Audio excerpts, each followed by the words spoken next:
les amis, bienvenue dans ce premier numéro spécial de Pif Paf pour me consacrer à un personnage légendaire de la BD franco-belge, Thorgal. Alors Thorgal, qu'est-ce que c'est? C'est une saga qui porte le nom d'un petit garçon venu des étoiles, recueilli par les Vikings et qui va devenir l'un d'eux. Plus tard, le petit garçon devenu adulte va fonder une famille, vivre des aventures extraordinaires, apprendre qu'il est issu du peuple des Atlantes et parcourir le monde. Thorgal est né en 1977 sous la plume de Jean Van Damme et les pinceaux de Grzegorz Rosinski.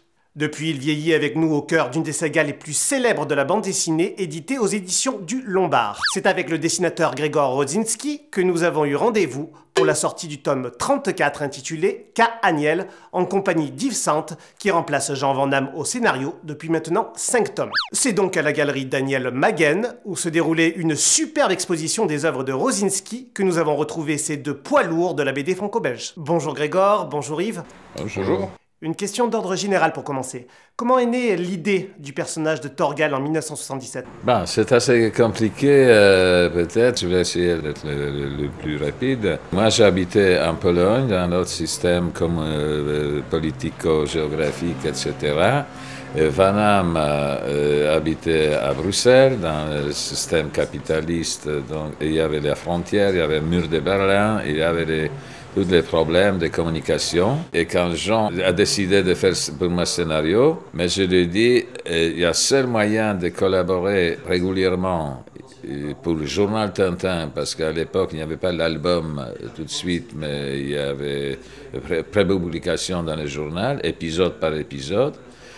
Et c'est pour que je puisse envoyer régulièrement les épisodes.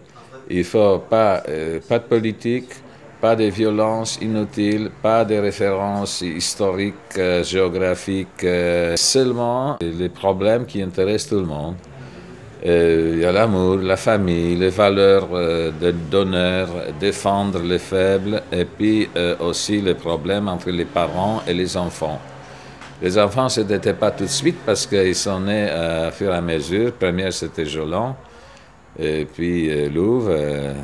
Maintenant, il y a petit Haniel. Mais il y a toujours ces relations assez, chaque fois différentes parce que les enfants sont très, très différents. Et les parents aussi avaient sa personnalité, sa vision de former ses enfants. Alors, il n'y a pas de société, il n'y a pas de ville, il n'y a pas de voiture, il n'y a pas d'école. Il y a seulement la famille. Et c'est ça qui était acceptable dans toutes les cultures, dans tous les systèmes politiques, dans toute idéologie. Et c'est la seule histoire qui pouvait marcher et devenir universelle. C'est comme ça qu'on a commencé ces sagas, sans savoir si ça va marcher ou pas. C'est pour ça que le premier épisode de Thorgal n'avait que 30 pages, tandis que l'album classique normal il y avait 46. On attendait les signaux des lecteurs, il y avait les lettres des lecteurs, il n'y avait pas Internet à l'époque, les échos des marchés étaient beaucoup plus modestes, pas instantanés. Et puis après, premier écho, c'était bof, Thorgal, bof. Et après, très rapidement, et il y avait l'autre opinion beaucoup plus favorable, et on a décidé de continuer. La saga, terme viking pour le coup doublement approprié, est tellement riche qu'on a l'impression que l'idée de base remplit déjà à elle seule les 23 premiers tomes.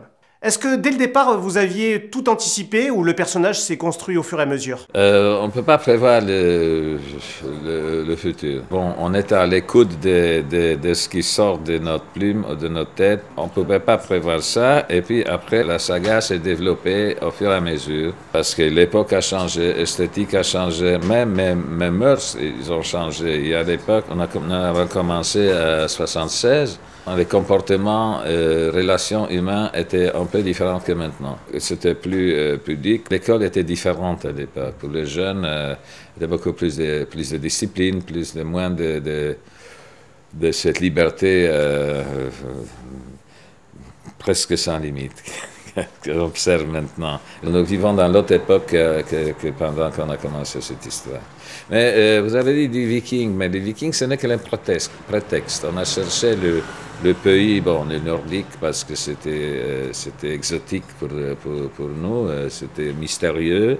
Et puis, c'est la nature. Moi, j'adore les forêts, les vagues, les rochers, les fjords.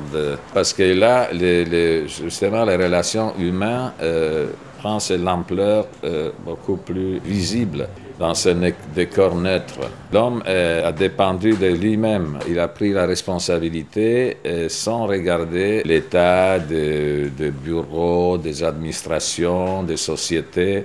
Et c'est lui qui était maître de situation. Alors il a été aussi responsable de ce qu'il a fait. Mais alors, viking, parce qu'il faudrait s'identifier avec quelque chose existant pour ne pas... sinon, on pouvait aller à l'autre planète. De jouer avec les extraterrestres. Mais c'est beaucoup plus proche à nous, justement, les pays nordiques, vikings, on peut faire... Mais c'est tout ça, c'est imaginaire, mais la mythologie même n'est pas exactement, on n'a pas suivi la mythologie nordique. Il n'y a pas de date, il n'y a pas de l'endroit, le nom des villes, villages, même les prénoms des personnages sont imaginaires. On les entend comme quelque chose nordique et viking, mais Jean Van Damme a adoré d'inventer les prénoms. Et maintenant, il y a beaucoup de... Il y a les Torgal, il y a les Alicia, il y a les Jolan, il y a Alinoé, même il y a Petite Louve. De temps en temps, il y a les parents courageux, il appelle ces petites filles fraîchement nées, il les appelle Louve. Et vous, Yves, de la même façon, vous construisez le scénario au fur et à mesure ou vous avez déjà un plan global pour le futur de la série? Il y a toujours une ligne de conduite. On sait qu'on est parti d'un point A, on va vers un point B. On se dit globalement, je vais y arriver en 1, 2, 3 récits. Parfois c'est 1, parfois c'est 3. La saga de Torgal a toujours été comme ça. Il y a des cycles à l'intérieur de la série, des albums qui tiennent tout seuls, ce qu'on appelle dans le jargon les one-shots, parce que l'idée ne justifie pas d'aller plus loin. Mais comme disait Grégor, voilà, on dépend de nos idées. Et parfois, quand en train d'écrire, en se disant « Tiens, je vais faire un récit de 46 pages », boum, arrive une idée ou une extrapolation d'idées qui nous dit « Non, non, ça, il faut absolument l'exploiter ». Et puis, ça devient deux albums. Mais voilà, il n'y a rien de prédéfini. Comme vous disiez tout à l'heure, c'est une saga. La définition même de la saga, c'est que c'est une histoire de famille sans fin. Il y aura des enfants, aux enfants, des enfants, des enfants, qui sait. Peut-être qu'un jour, on verra vivre la 3e génération de la famille Egerson. Pourquoi pas? C'était une réflexion que l'on s'était faite, vu que ce n'est qu'au tome 7, l'enfant des étoiles, qu'on a un flashback sur Torgal. Au tome 14, qu'on connaît mieux le personnage d'Aricia, qui est devenue sa femme, et c'est bien plus tard, dans le royaume sous le sable, que vous nous révélez qu'il est un Atlante. Et parce que c'était notre idée pour diversifier maximum cette série, pour que ce soit un maximum pour tout public. Nous avons l'idée avec Jean Van Damme de faire pour le public plus jeune. Un peu de petits contes, plus les petits lutins, les mondes plus féeriques. La première, c'était Petit Torgal, l'enfant des étoiles. Et on a avancé de faire chaque 7e album, c'est pour ça le 14e et la petite Aricia. Et de faire, on voulait continuer, donc c'est le suivant, ça devrait être 21e. Forcément, quand on a fait ce mini-cycle de suite l'album, on ne pouvait pas injecter là, comme le 21e histoire, retour vers le jeune personnage. Il n'y a rien calculé, rien spéculé dedans. C'est comme la vie, on ne sait pas qu'est-ce que ça nous rapporte demain. Et c'est comme à la même façon la saga s'est développée. Yves, vous succédez à Jean Van Damme depuis le tome 30, moi, Jolan.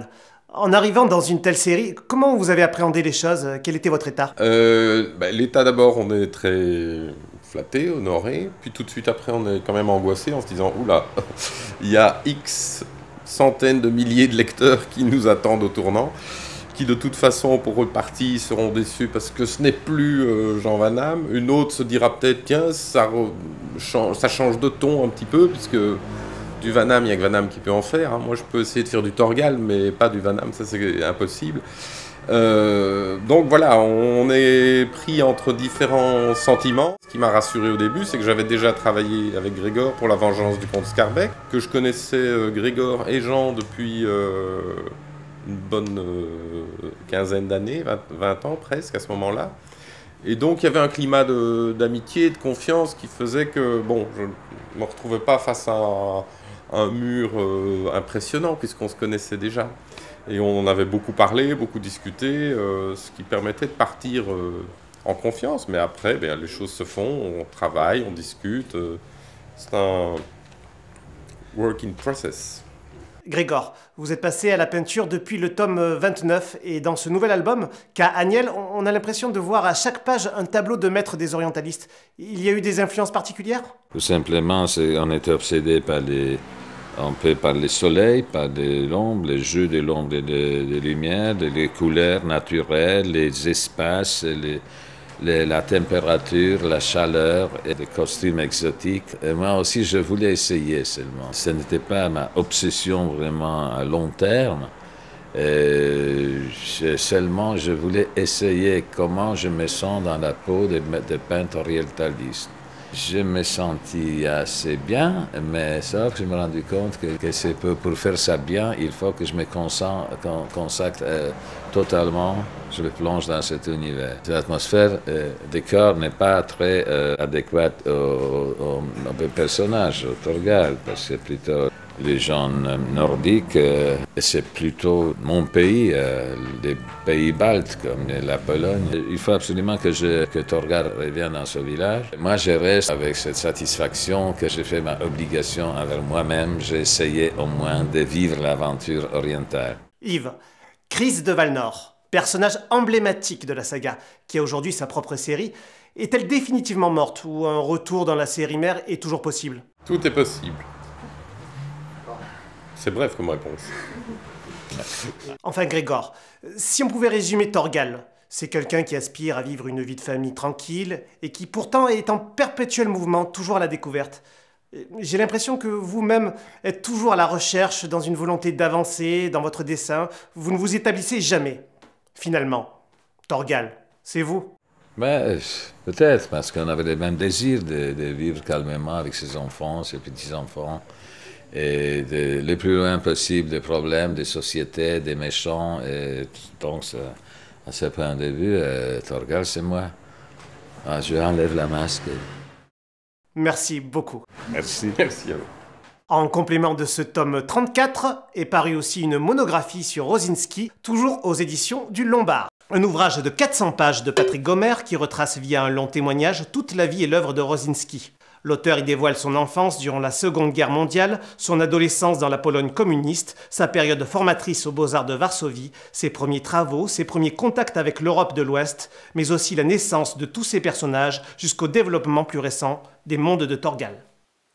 Patrick Gomer, dont on sent la passion pour le sujet et l'amitié pour la famille Rosinski à chaque page, a eu accès à des documents parfois intimes et nous livre une œuvre d'une rare richesse où se construit devant nous l'artiste Rosinski.